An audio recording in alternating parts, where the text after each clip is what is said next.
आपने कभी ना कभी अर्थक्वेक के बारे में सुना या महसूस किया होगा। हिंदी में इसे भूकंप कहते हैं। ये इतना खतरनाक होता है कि आसमान चूमती इमारत को पल भर में मिट्टी में मिला देता है। ऐसी ही कुछ घटनाएं हम आपके लिए लेकर आए हैं इस वीडियो के माध्यम से। आगे बढ़ने से पहले वीडियो को लाइक और चैनल को सब्सक्राइब कर दो। बेल आइकन को प्रेस करके ऑल पर सेलेक्ट कर दो, जिससे हमारी डेली इंफॉर्मेटिव वीडियो आप तक पहुंच सके।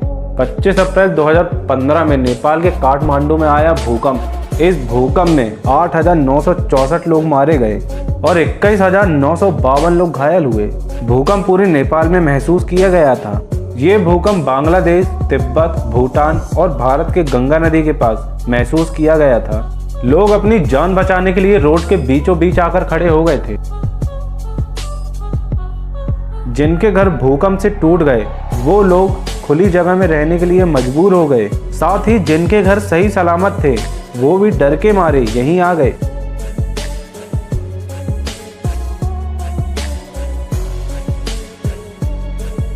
दूसरे नंबर पे आता है जापान। जापान में आई सुनामी का कारण भूकंप था। 11 मार्च 2011 में घटी ये घटना। भूकंप आया जिससे शुरू हुई सुनामी लहरें, जिसने देश के कई हिस्से को तबाह कर दिया। एक रिपोर्ट के मुताबिक मरने वालों की संख्या 20,000 बताई गई। इस सुनामी में लाखों लोगों के घर, नाव, कार, ट्रक और ऐसी बहुत सारी चीजें मलबे में बह गई।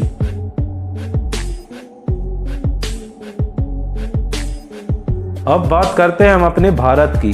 26 जनवरी 2001 में गुजरात में आया भूकंप। इस भूकंप से ऐतिहासिक इमारतें मिट्टी में मिल गई। इसमें मरने वालों की कुल जनसंख्या 20,000 बताई गई। इस भूकंप ने 2,58,000 घरों को तबाह कर दिया।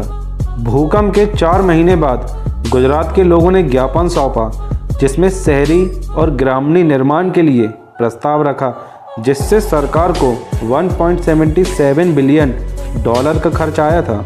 आशा करता हूँ ये छोटी सी वीडियो आपको अच्छी लगी होगी। वीडियो अच्छी लगी हो तो प्लीज़ वीडियो को लाइक और चैनल को सब्सक्राइब कर दीजिए। बेल आइकन को प्रेस करके ऑल पर सेलेक्ट कर दो, जिससे हमारी डेली इंफॉर्मेटिव वीडियो आप तक पहुंच सके। Thanks for watching.